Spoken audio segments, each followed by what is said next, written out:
용서의 힘. 침상에 누운 중풍병자를 사람들이 데리고 오거늘 예수께서 그들의 믿음을 보시고 중풍병자에게 이르시되 소자야 안심하라. 내 죄 사함을 받았느니라. 어떤 서기관들이 속으로 이르되 이 사람이 신성을 모독하도다. 예수께서 그 생각을 아시고 이르시되 너희가 어찌하여 마음에 악한 생각을 하느냐. 내 죄 사함을 받았느니라 하는 말과 일어나 걸어가라 하는 말 중에 어느 것이 쉽겠느냐. 그러나 인자가 세상에서 죄를 사하는 권능이 있는 줄을 너희로 알게 하려 하노라 하시고 중풍병자에게 말씀하시되 일어나 내 침상을 가지고 집으로 가라 하시니 그가 일어나 집으로 돌아가거늘 무리가 보고 두려워하며 이런 권능을 사람에게 주신 하나님께 영광을 돌리니라. 마태복음 9장 2절로 8절. 그리스도인들은 종종 말한다. 하나님께서 내 죄를 용서해 주신다는 것은 이해하고 믿을만 하지만 그분이 나를 죄 짓는 것으로부터 지켜주시는 것은 믿기가 어렵다. 이런 사람들은 죄 사함의 의미가 무엇인지부터 배울 필요가 있다. 하나님께서 죄를 사해 주시는 것을 믿을 때 마음에 적당한 평안을 얻는 것은 사실이다. 하지만 용서의 힘을 붙잡는 것을 놓침으로 그들은 더 큰 축복을 스스로 막아서고 있다. 오직 이것을 기록함은 너희로 예수께서 하나님의 아들 그리스도이심을 믿게 하려 함이요 또 너희로 믿고 그 이름을 힘입어 생명을 얻게 하려 함이니라. 서기관들은 예수님이 죄를 용서하실 수 있다는 것을 믿지 않았다. 예수님은 죄 사함의 능력을 보여주시기 위해 중풍병자를 고치셨다. 이 이적에는 죄 사하시는 사역의 신뢰와 그 능력을 보여주려는 명확한 의도가 있었다. 중풍병자에게 일어나 내 침상을 가지고 집으로 가라 하신 것은 그대에게 하나님의 죄 사하시는 능력을 보여주기 위한 것이었다. 그 병자에게 나타내 보이신 치유하시는 능력은 그대의 죄를 사하는 일에 주어진 것과 같은 능력이다. 예수님이 하신 말씀의 효력은 그가 말씀하신 이후에도 지속되었다는 점을 특별히 주목하자. 그 말씀이 병자 안에 변화를 일으켰고 그 변화는 영구적이었다. 죄 사함에 있어서도 그와 마찬가지이다. 하나님께서 죄를 용서하실 때 내 안에 변화가 생겼다기보다 하나님 편에 변화가 생겼다고 생각하기 쉽다. 하나님께서 마침내 나를 정죄하기를 그치시는 것으로 생각하는 것이다. 그렇게 생각한다면 하나님께서 우리에게 불만을 품고 계신다는 것을 의미하는데 전혀 그렇지 않다. 하나님은 인간과 다름으로 그대에게 노여움을 간직하고 계시지 않다.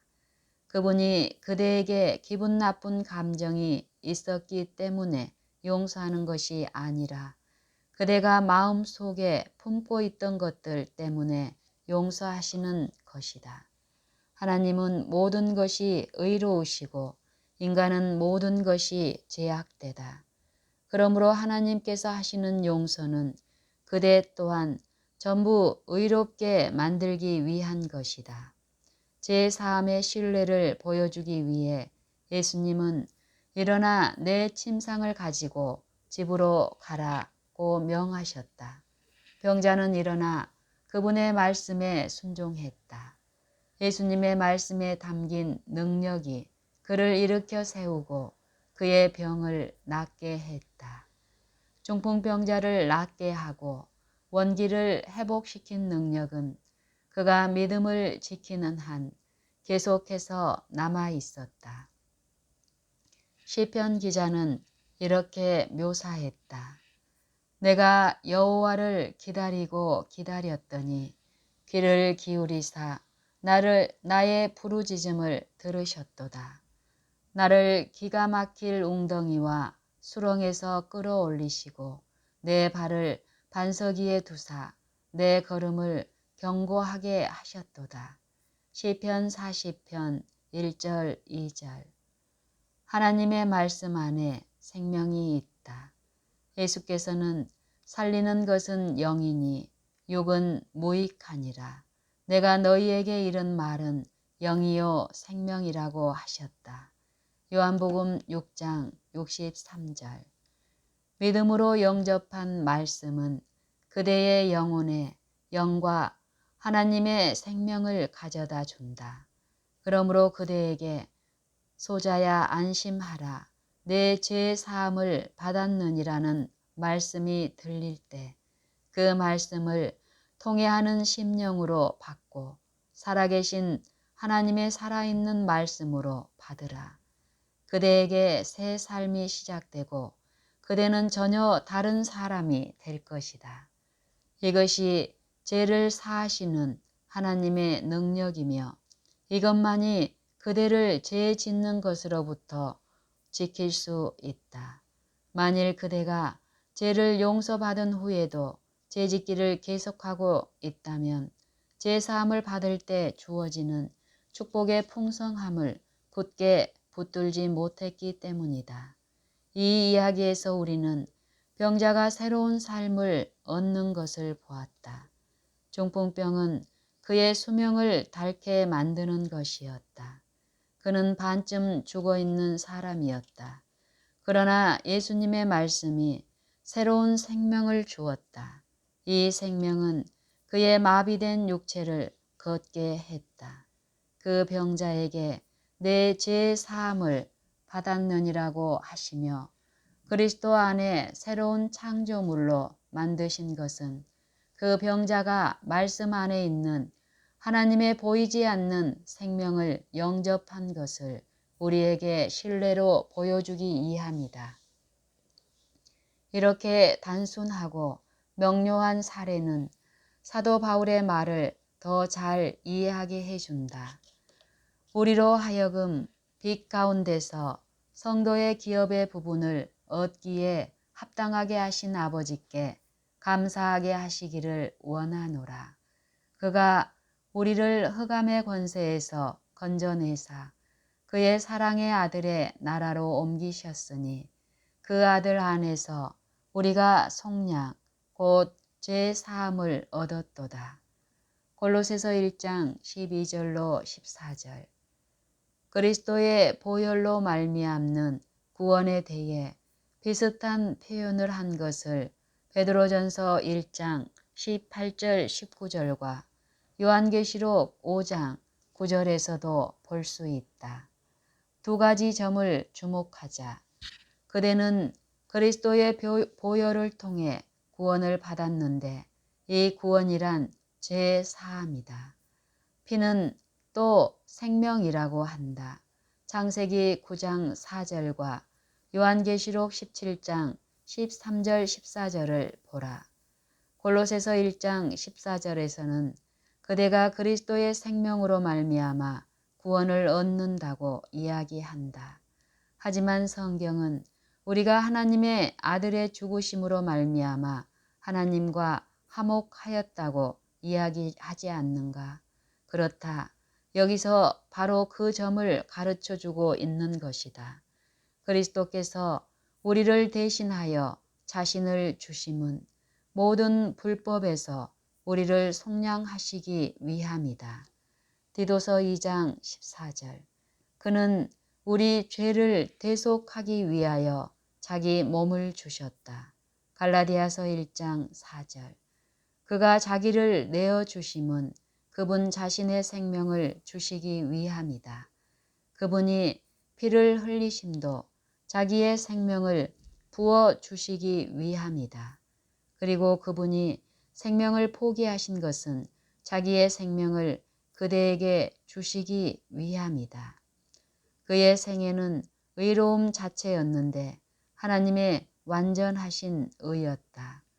그러므로 그대가 그것을 얻으면 그리스도 안에서 하나님의 의가 되는 것이다. 그대가 그리스도의 죽으심 안에서 침례를 받으면 그리스도의 생명도 함께 받음으로 하나님과 화목하게 된다. 그렇게 할 때 하나님을 따라 의와 진리의 거룩함으로 지으심을 받은 새 사람을 입고 자기를 창조하신 이의 형상을 따라갈 수 있다. 에베소서 4장 24절, 골로새서 3장 10절. 이제 로마서 3장 23절로 25절을 읽어보면 훨씬 잘 이해가 될 것이다.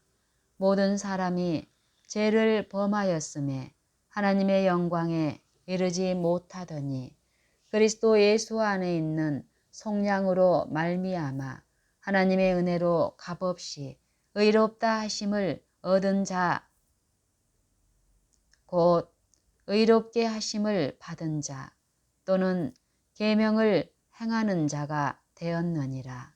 이 예수를 하나님이 그의 피로써 믿음으로 말미암는 화목 제물로 세우셨으니 이는 하나님께서 길이 참으시는 중에 전에 지은 죄를 간과하심으로 즉 떠나 보냄으로 자기의 의로우심을 나타내려 하심이니 그대는 죄를 지었다. 그대의 온 생애가 죄로 가득하다. 그대의 생각조차도 죄된 것이었다. 마가복음 7장 21절. 육신적인 생각은 곧 죽음이다. 그러므로 죄된 삶은 비록 살아있어도 죽어있는 삶이다. 거기에서 해방을 받지 못하면 그대는 영원한 죽음을 당하게 될 것이다. 그때 그대 스스로는 하나님의 거룩한 계명을 통해 어떠한 의로움도 만들어낼 재주가 없다.